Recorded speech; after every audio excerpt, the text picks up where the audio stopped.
Dr. Monique Sterling, a renowned heart surgeon, was finishing long shifts at her private practice in Stonefield. She had just taken off her surgical gloves and was about to go home to rest when her phone suddenly rang.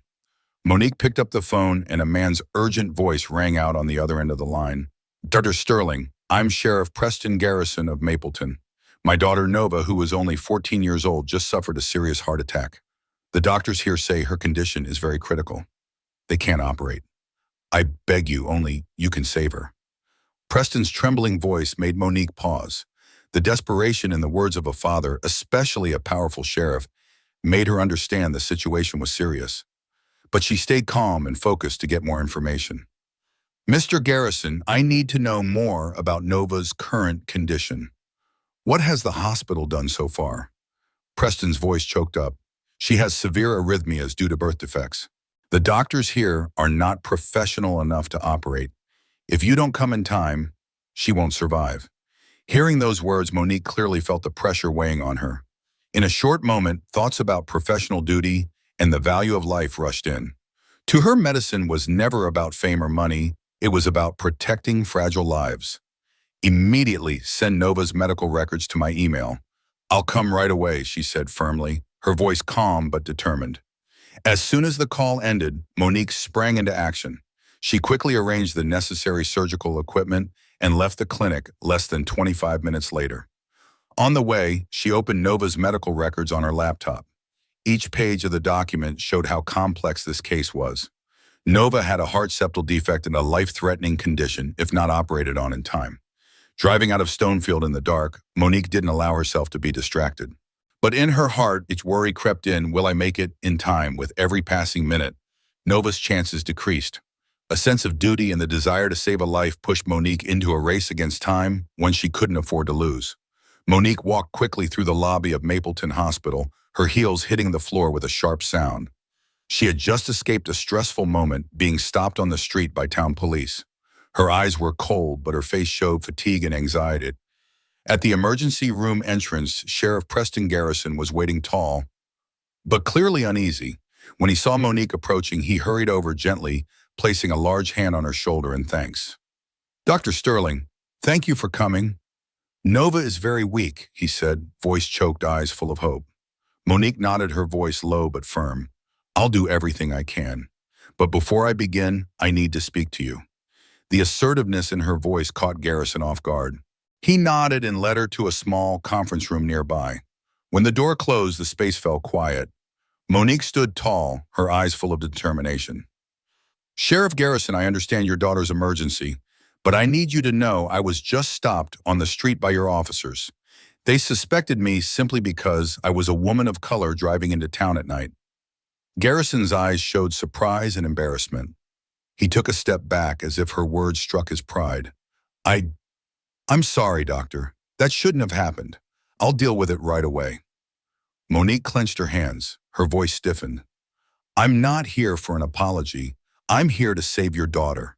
But you need to understand, if I hadn't been strong, if I hadn't kept calm, Nova might have lost her chance at survival. You need to make sure this doesn't happen to anyone else." Garrison lowered his head, shoulders heavy.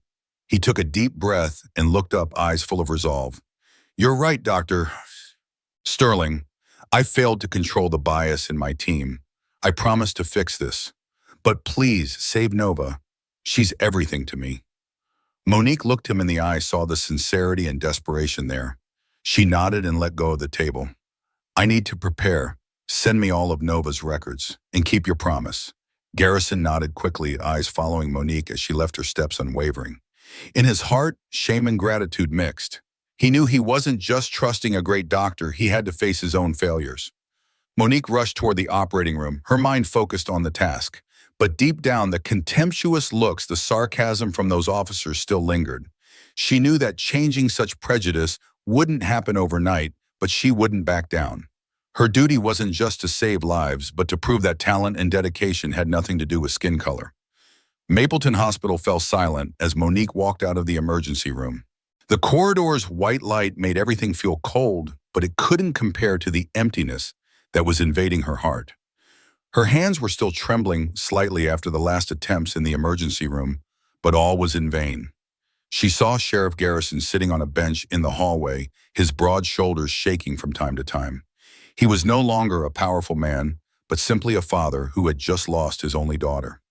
Monique slowed down her shoes, making a soft yet heavy sound as she approached Garrison. She gently bent down, placing her hand on his shoulder. He looked up, his eyes red with tears and pain. "I'm sorry, Mr. Garrison." Monique said, her voice hoarse, each word choked with emotion. "I did all I could, but we took too long." Garrison looked at her, his eyes at first blank, but then grief slowly gave way to anger. A fire of indignation lit up in his gaze. He stood up, startling Monique for a moment. "Who got in, Scorpion?" His voice was rough but powerful. "Who made you too late?" Monique took a deep breath, trying to stay calm. She knew this moment wouldn't be easy. "Two of your policemen stopped me on the road," she said, every word clear and firm. "They didn't believe me. They didn't believe a woman of color could be a doctor.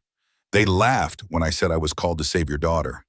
Garrison clenched his fists, his knuckles turning white from tension. He turned pacing back and forth in the hallway as if trying to contain a rage that was about to explode. "They took my daughter," he roared, his voice caught between pain and fury. Because of that stupidity, because of blind discrimination, Monique remained silent, giving him space to release his anger. Her heart was also heavy. Even though it wasn't her fault, she couldn't help but feel guilty. If only she had arrived sooner. If only there had been no delay. "They're going to pay the price," Garrison declared, his voice now low but full of determination. "I swear to Nova, I won't let this be buried." Monique nodded, locking eyes with him. In that moment, the two found a shared understanding, pain and determination. "I have a camera in the car," she said. "It recorded everything. If you need proof, I'm ready to provide it." Garrison nodded, a flash of hope in his eyes. "I will get to the bottom of this," he said. "Not just for Nova, but for justice. No one has the right to take another person's life because of prejudice." Monique watched as he walked quickly toward the phone to call the sheriff's office. Though the pain of loss still pressed on her chest, she sensed a shift. Garrison's anger wasn't just personal, it had become a fire driving him to seek justice. Monique stood quietly in the hallway, her eyes distant. Although she couldn't save Nova, she knew she had to help Garrison and others stand against injustice. That was the only way to turn this pain into something meaningful. Sheriff Garrison walked into his office, his shoulders heavy with guilt and responsibility. The image of Nova, his daughter, remained vivid in his mind. Her bright smile from every day was now only a heartbreaking memory. He sat in his chair, his gaze falling on the police badge in front of him. That small item used to symbolize pride and justice. Now it only added to his sorrow. He bowed his head, gripping the badge in his hand, as if searching for a forgotten promise. "I swore to protect everyone," he whispered, voice fading. "But I let this same system take my daughter's life." That despair was soon replaced by a strong resolve. He stood up, his eyes filled with determination. Garrison knew he couldn't let this pain become just another forgotten story. If he didn't act, if he didn't fight, Nova's death would mean nothing. Immediately, he called an emergency meeting with the entire police department. Once the room was full, he stepped forward, his eyes sweeping across the faces. The atmosphere was thick with tension. Everyone could feel the seriousness of his expression. Nova Garrison died because of an unnecessary delay. Garrison began, his voice deep and weighty. A delay caused by the very people I trusted to protect and serve. A delay born from prejudice. A delay because some of you forgot your oath. The room fell into silence. Some officers lowered their hearts. Our job is not to judge people based on their skin color, gender, or anything other than their actions. But that didn't happen last night. You failed, and so have I for not leading you properly. His voice trembled slightly, but his eyes were still resolute. He wasn't criticizing anyone alone, but it was his responsibility to clarify the truth. "I can't change what happened, but I will make sure this never repeats. From now on, all officers in the force will have to participate in a training program on anti-bias and emergency crisis management. Every action you take from now on will be closely monitored.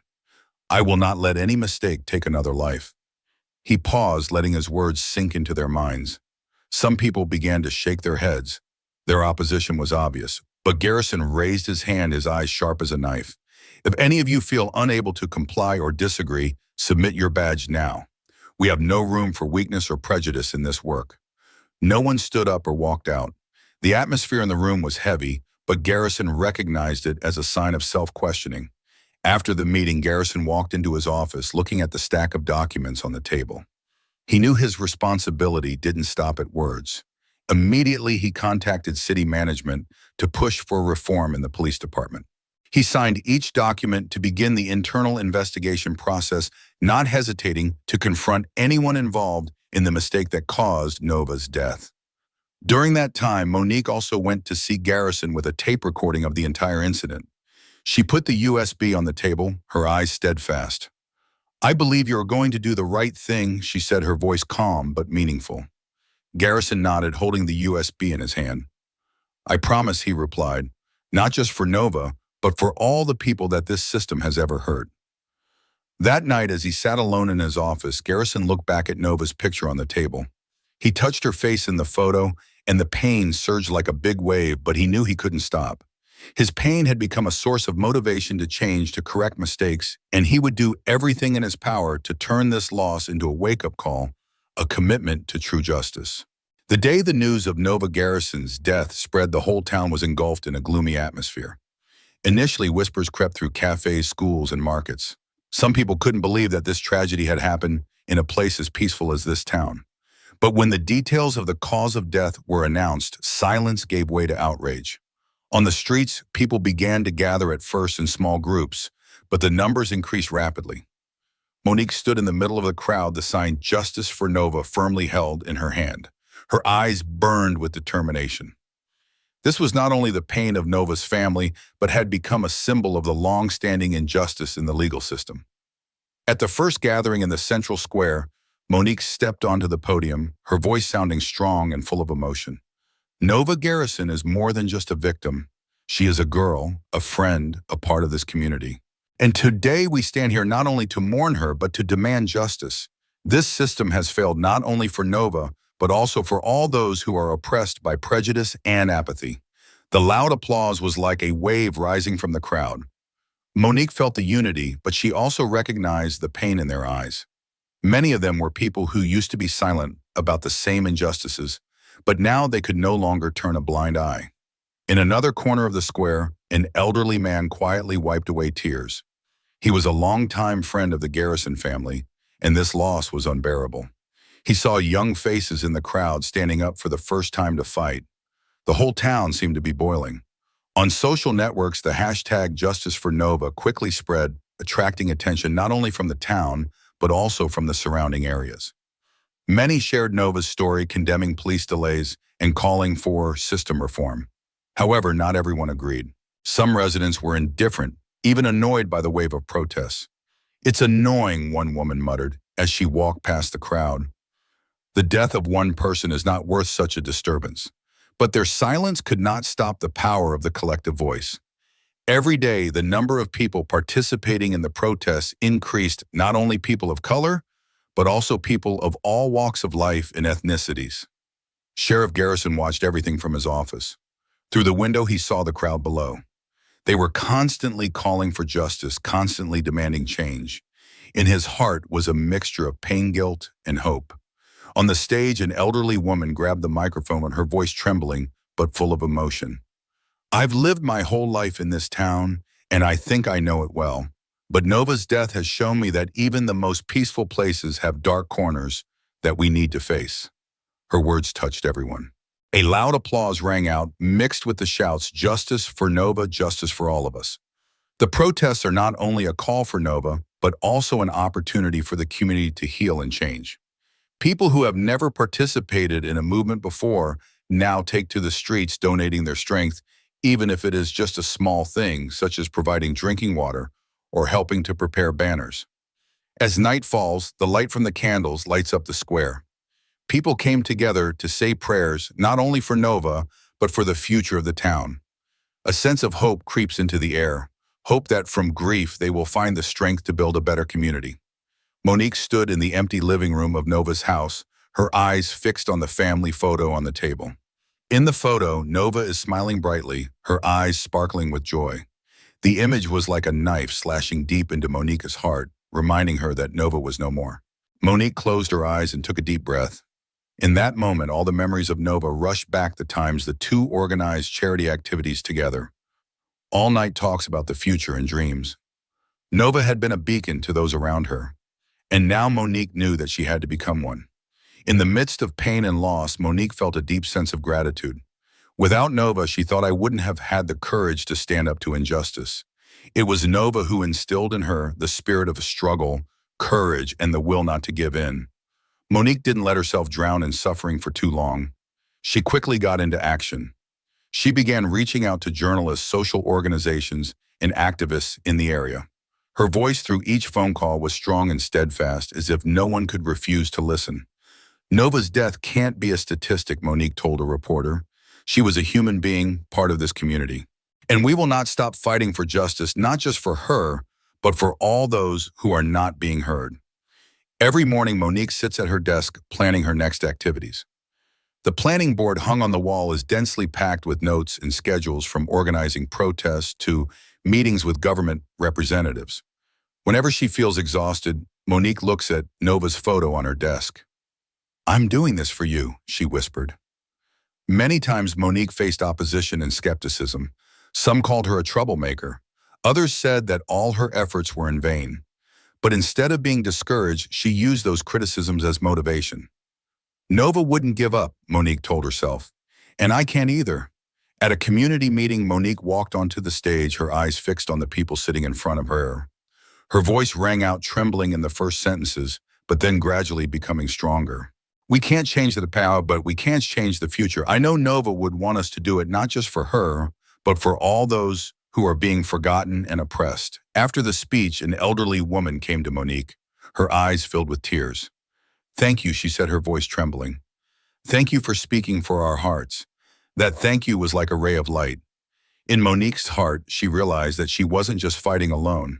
She has the support of an entire community, people who were once scared but now find hope and strength in her actions. Monique is not only grateful for the love and support Nova once gave her, but also for the valuable lesson that Nova's death left behind. Nothing is stronger than solidarity and faith in justice. That motivated her to move forward despite all the difficulties ahead.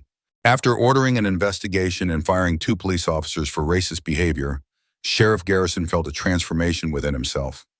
Initially, he was just a grieving father, losing his daughter to the reproach and prejudice of those he once trusted.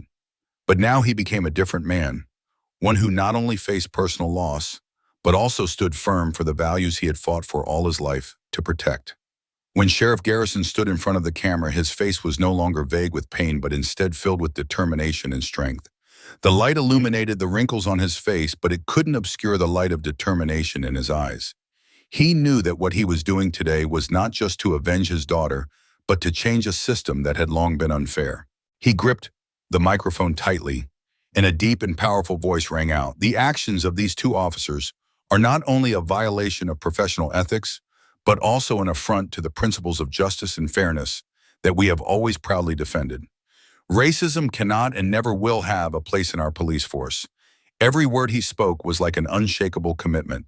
Sheriff Garrison has not only faced his own pain, but also found the strength to fight for something greater, for those who can't speak up, and for a more just society. When the press conference ended, Garrison didn't feel relieved, but he felt proud. He knew that this was just the first step. The change he wants to see cannot come from a single decision, but needs to be a revolution in the thinking and actions of the entire community. After that event, Sheriff Garrison continued to receive support from people in the community. A section of the public that had been skeptical of the possibility of change in the police force now began to see him as a symbol of justice. Garrison was no longer just the head of public authority, but a model of courage and principle, who dared to face what was wrong at the cost of personal losses.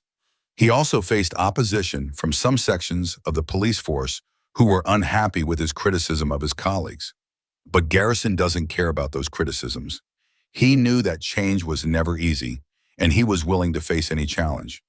He spends time attending community meetings, meeting with people affected by racism, and making sure they can trust his leadership. Sheriff Garrison not only wants to right the wrongs of the past, but he also wants to build a fair and credible police force for the future. Day by day, his steadfastness caused many people to change their opinions. Garrison is not just a man who stands up for justice, but a leader that the whole community can put faith in. The change he initiated gradually spread, and in his heart, a new hope was lit. Hope for a society where there was no room for discrimination or injustice. Sheriff Garrison understands that the fight will not be easy and will drag on, but he never looks back. He became a symbol not only of justice, but also of inner strength, of the ability to stand up and change when everything seemed lost. 1 year after that fateful flight, West Sky Airlines has become a beacon of change across the industry.